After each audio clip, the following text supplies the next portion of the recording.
मेरे प्यारे सभी भाइयों बहनों, पीतम्बरा एजुकेशन चैनल पर आपका बहुत बहुत स्वागत, वंदन, अभिनंदन। मध्य प्रदेश जेल प्रहरी सामान्य ज्ञान इसकी तैयारी, संपूर्ण तैयारी सिलेबस के अनुसार पीतम्बरा एजुकेशन चैनल पर निरंतर श्रृंखलाबद्ध की जा रही है। आशा उम्मीद करते हैं आप सभी ने मेरा चैनल को सब्सक्राइब कर लिया होगा और बेल आइकन को भी दबा लिया होगा। चलिए बढ़ते हैं अपनी इस तैयारी की तरफ। देखते हैं आज के लिए आपके लिए क्या कुछ खास क्वेश्चंस हैं। चलिए बढ़ते हैं। सबसे पहले आपके लिए एक मोटिवेशनल कोट्स।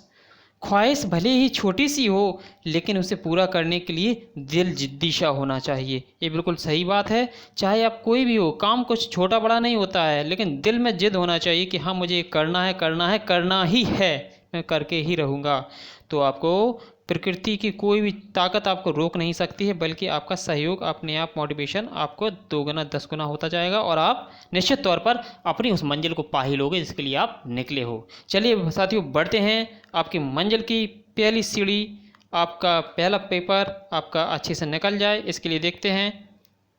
पहला क्वेश्चन आपके सामने भूगोल का। आज भूगोल के विषय से संबंधित क्वेश्चन करेंगे, जीके से। भूगोल का जनक किसे कहा जाता है? भूगोल का जनक किसे कहा जाता है? क्वेश्चन आपका है, बताइए। इसके ऑप्शंस दिए गए हैं, 4 ऑप्शंस हैं।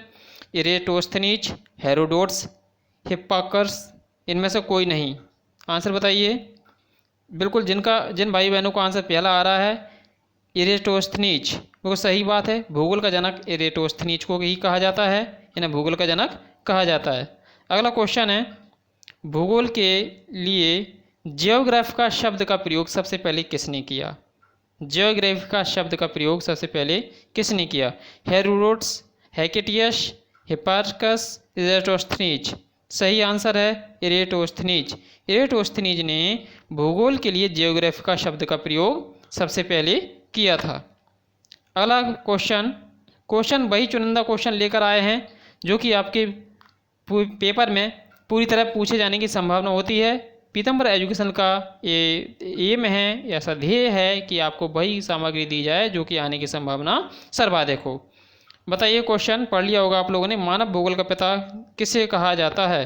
अब यहाँ पे मानव भूगोल की बात आ रही है। देखिए क्वेश्चन देखिए ध्यान से, यहाँ भूगोल अकेला नहीं, यहाँ पर मानव भूगोल लिखा हुआ है। मानव भूगोल का पिता निम्नलिखित में से किसे कहा जाता है? बताइए आंसर जी। आंसर तीसरे का आंसर, जिनका आंसर पहला आ रहा है वो सही है, पहला आंसर बिल्कुल सही है, कॉल रिटर। इन्हें मानव भूगोल का पिता कहा जाता है, कॉल रिटर को। अगला क्वेश्चन आपकी स्क्रीन पर, भूगोल को मानव पारिस्थितिकी के रूप में परिभाषित करने वाला विद्वान कौन है? बताइए कौन है भाई परिभाषित करने वाला विद्वान? चौथे नंबर का क्वेश्चन आपको सटीक मिलेंगे, सिलेबस के अकॉर्डिंग मिलेंगे, बाहर कोई भी क्वेश्चन नहीं होगा। सिलेबस के अकॉर्डिंग सारे क्वेश्चंस लिए गए हैं और सॉलिड क्वेश्चन है जी। इनका आंसर तीसरा आ रहा है, बिल्कुल सही है, एच एच बेरोज। अगला क्वेश्चन है, भू आकृति विज्ञान का जन्मदाता किससे माना जाता है? नए पैटर्न के अनुसार सारे क्वेश्चंस हैं। बताइए, भू आकृति का विज्ञान का जन्मदाता किससे माना जाता है? पेशल, डेविस, पेक, इनमें से कोई नहीं। पांचवा का आंसर बताइए। ये नंबर पेशल सही हो जाएगा, ये नंबर बिल्कुल सही हो जाएगा आपका, जिनका पेशल आंसर है बिल्कुल सही है। अगला क्वेश्चन है, भूगोल पृथ्वी को केंद्र मानकर अध्ययन करने वाला विज्ञान है, ऐसा किसने कहा था? बताइए। छठवें का आंसर बारेनियस, टेलर, कांट, इनमें से कोई नहीं। जिन भाई बहनों का आंसर बारेनियस आ रहा है वो सही है, बारेनियस बिल्कुल सही आंसर है। अगला क्वेश्चन, सौरमंडल के बारे में विश्व के सामने जानकारी प्रस्तुत करने का श्रेय किस विद्वान को है? 7वां नंबर का क्वेश्चन है, कोपरनिकस, केपलर, गैलीलियो, इनमें से कोई नहीं। बताइए आंसर। सातवें का पहला आंसर बिल्कुल सही है, कोपरनिकस। ये कोपरनिकस बिल्कुल सही आंसर है, कोपरनिकस बिल्कुल सही आंसर है आपका, बिल्कुल सही आंसर कोपरनिकस, जिनका आ रहा है बिल्कुल सही आंसर है। 7वें का ये पहला आंसर बिल्कुल सही है। आशा उम्मीद करते हैं आपकी स्क्रीन पर आपको क्वेश्चन भी जो मैंने आपके लिए लाए हैं वो आपको सही से समझ में भी आ रहे होंगे, स्क्रीन पर सही से दिख भी रहे होंगे और आवाज़ भी मेरी समझ में आ रही होगी। यदि कोई क्वेश्चन या डाउट हो तो आप मुझे कमेंट करके पूछ सकते हैं। तो इसका 7वें का आंसर कोपरनिकस बिल्कुल सही हो गया। अगला क्वेश्चन देखते हैं। अगला क्वेश्चन आपका है, सूर्य के चारों ओर घूमने वाले खगोलीय पिंड को क्या कहते हैं? जो सूर्य के चारों ओर घूमते हैं ना, उस खगोलीय पिंड को हम क्या कहते हैं? ग्रह, उपग्रह, पुच्छल तारा या सभी? इसका आंसर हो जाएगा ग्रह। क्या हो जाएगा? ग्रह। इसका आंसर हो जाएगा ग्रह, वो सही आंसर है ग्रह। अगला क्वेश्चन है, अगला क्वेश्चन देखते हैं आपके सामने कौन सा आ रहा है जी। भूगोल भूतल का अध्ययन है ऐसा किसने कहा था? भूगोल भूतल का अध्ययन है ऐसा किसने कहा था? आंसर बताइए, ऐसा किसने कहा था? जी बिल्कुल सही है, बारेनियस, टेलर, कांट या रिटर? बताइए किसने कहा था? जिनका आंसर आ रहा है कांट। कांट एकदम सही आंसर है। कांट महोदय ने कहा था कि भूगोल भूतल का अध्ययन है, ऐसा कांट महोदय ने कहा था। अगला क्वेश्चन है, सौरमंडल में कुल कितने ग्रह हैं? कुल ग्रह कितने हैं बताइए? जी 8 ग्रह हैं, क्योंकि आपको पता हो कि एक ग्रह को अलग कर दिया गया था 2001 के अनुसार, वो एक प्राग सम्मेलन हुआ था, उसमें अलग कर दिया गया था, ठीक है ना। इसलिए यम को अलग कर दिया गया। उस ग्रह का नाम पूछा जाता है कभी, तो यम ग्रह को अलग कर दिया था। क्यों कर दिया था? क्योंकि यह पूरी तरह गोल नहीं था, दूसरे की ग्रह की ये कक्षा को काटता था, इसलिए कुछ योग्यता नहीं रखता था, इसलिए अलग कर दिया था। इसलिए अब 9 ग्रह की जगह नहीं बल्कि 8 ग्रह आंसर सही हो जाएगा। अगला क्वेश्चन देखते हैं, किसी ग्रह के चारों ओर परिक्रमा करने वाले छोटे आकाशीय पिंड को क्या कहते हैं? छोटे आकाशीय पिंड को क्या कहते हैं? बताइए आंसर। सी आंसर सही है, उपग्रह कहते हैं। मैंने डायरेक्ट ही बताया, सी आंसर। अगला क्वेश्चन, ग्रहों की गति का नियम प्रतिपादित किसने किया था? बताइए, ग्रह की गतियों का नियम जो प्रतिपादित करने वाले विद्वान कौन थे? बताइए आंसर। 12 का केपलर, गैलीलियो, न्यूटन, या इनमें से कोई नहीं? आंसर सही हो जाएगा केपलर। आंसर सही हो जाएगा आपका केपलर। अगला क्वेश्चन है, नॉर्वे में अर्धरात्रि के समय सूर्य कब दिखाई देता है? नॉर्वे जो देश है वहाँ आधी रात का सूर्य दिखाई देता है, वो कब दिखाई देता है? क्वेश्चन भी आता है कि अर्धरात्रि वाला देश कौन सा है, तो नॉर्वे आंसर हो जाता है उसका, अर्धरात्रि वाला देश नॉर्वे। लेकिन कब दिखाई देता है बताइए? 13 का आंसर।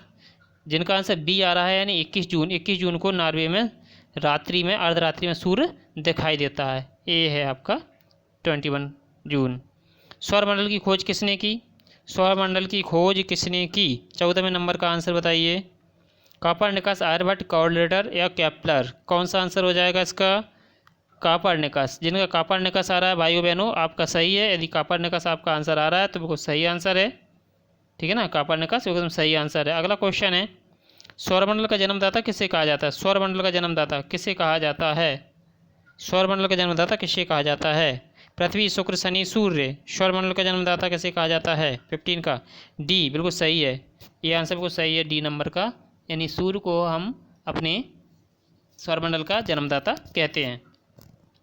आशा उम्मीद करते हैं भाइयों बहनों आपको ये आंसर अच्छे से आ रहे होंगे, सही आ रहे होंगे, आप लोगों की तैयारी वो सही दिशा में चल रही है। यदि आपने 30 क्वेश्चन में से 25 क्वेश्चन्स के आंसर सही दे दिए तो समझ लीजिए आपका ये पेपर क्रैक हो जाएगा, ठीक है ना। आप क्रैक की तरफ, यानी पेपर क्रैक करने की दिशा में सही बढ़ रहे हो। 16वें नंबर का आंसर बताइए। एक ग्रह की अपनी कक्ष में सूर्य से अधिकतम दूरी को क्या कहा जाता है? पेरिजी, ऑप्सोर, अपसोर, अपोजी? बताइए 16 का आंसर, क्योंकि आंसर क्वेश्चंस आपके ऐसे लेकर आ जा रहे हैं जो कि आने की संभावना ज़्यादा से ज़्यादा है। बताइए आंसर। बिल्कुल सही है, बी नंबर को सही है। देखिए, सूर्य से दूरी और देखो अधिकतम दूरी को क्या कहते हैं? अपसौर कहते हैं, और निकटतम को कहते हैं उपसौर, ठीक है। निकटतम हो तो उपसौर कहेंगे, दूरी हो तो अपसौर कहेंगे, ठीक है। अगला क्वेश्चन है, एक ग्रह की अपने कक्ष में सूर्य से न्यूनतम दूरी को क्या कहा जाता है? न्यूनतम दूरी की बात आ गई, अभी भी बताया था मैंने, अब भी बताया है। बताइए, अब तो आंसर आ ही जाना चाहिए आपका। बताइए। बिल्कुल ये आंसर जिनका भी आ रहा है 17वें नंबर का, ये आंसर वो सही हो जाएगा, ठीक है ना। ये निकटतम दूरी पूछ रहा है और वहाँ दूर की चीज़ पूछ रहे हैं, पास वाले की ऐसी अपसौर उपसौर है, ठीक है। अगला, अंतरिक्ष में कुल कितने तारामंडल हैं? अंतरिक्ष में कुल कितने तारामंडल हैं? क्वेश्चन पर ध्यान दीजिए जी। डी नंबर वो सही है, 89। अंतरिक्ष में कुल कितने तारामंडल हैं? 89 जी। पीताम्बर एजुकेशन चैनल को, बिल्कुल सही बात है, आपने कर लिया होगा, मुझे कहने की ज़रूरत नहीं पड़ेगी। आप लोगों ने तैयारी के साथ ही पीताम्बर एजुकेशन चैनल को सब्सक्राइब कर लिया होगा, बेल आइकन को भी दबा ही दिया होगा, मुझे पता है। इससे नोटिफिकेशन आपको टाइम पर मिलते रहेंगे। 19 नंबर, पार्थिव ग्रहों की संख्या कितनी है? क्वेश्चन की तरफ बढ़ते हैं। बताइए, पार्थिव ग्रह कितने हैं? बताइए। C number 4। देखिए ऐसे ग्रह जो पृथ्वी के समान है वो पार्थिव, यानी जिनमें चट्टानों से बने ठोस ग्रह वो पार्थिव ग्रह कहलाते हैं। 4 हैं। पृथ्वी है ना, पृथ्वी हो गई, इसमें मंगल, पृथ्वी, बुध, मंगल, पृथ्वी, बुध, शुक्र। देखिए ये हो गए आपके 4 पार्थिव ग्रह। और जोवियन ग्रह यानी जो जोवियन ग्रह होते हैं वो ऐसे होते हैं यानी जो गैस के बने होते हैं, जैसे गुरु हो गया आपका, शनि हो गया, और इसके दोनों ये वाले ग्रह, ठीक है ना। अगला क्वेश्चन, ब्रह्मांड में विस्फोटी तारा कहलाता है, ब्रह्मांड में विस्फोटी तारा कहलाती है, क्या कहलाती है 20 का जी, अभिनव तारा। विस्फोटी तारा कौन सा कहलाएगा आपमें, अभिनव तारा। विस्फोटी तारा अभिनव तारा कहलाता है। उल्का क्या होती है, उल्का आसमान से टूटने वाले सितारे होते हैं उल्का, यानी उल्का सितारे तो नहीं होते हैं बल्कि ये क्षुद्र ग्रह होते हैं, यानी छोटे छोटे टुकड़े टाइप के होते हैं पत्थरों के, तब वो अपने ब्रह्मांड अपने जो वातावरण होता है ना इसमें अंदर प्रवेश करती है ना, तो ये इतनी घर्षण के कारण, वायु से घर्षण के कारण जलने लगती है, इसलिए उन्हें टूटता हुआ तारा कहते हैं। वैसे उल्का होते हैं वो। ये अभिनव तारा ब्रह्मांड में विस्फोटी तारा कहलाता है, ठीक है। धूमकेतु क्या होते हैं, धूमकेतु वो क्षुद्र ग्रह होते हैं जो चट्टान के छोटे छोटे पिंड होते हैं, ठीक है ना। अगला क्वेश्चन, निम्न में से कौन एक तारा है, पृथ्वी, शुक्र, सूर्य या चंद्रमा।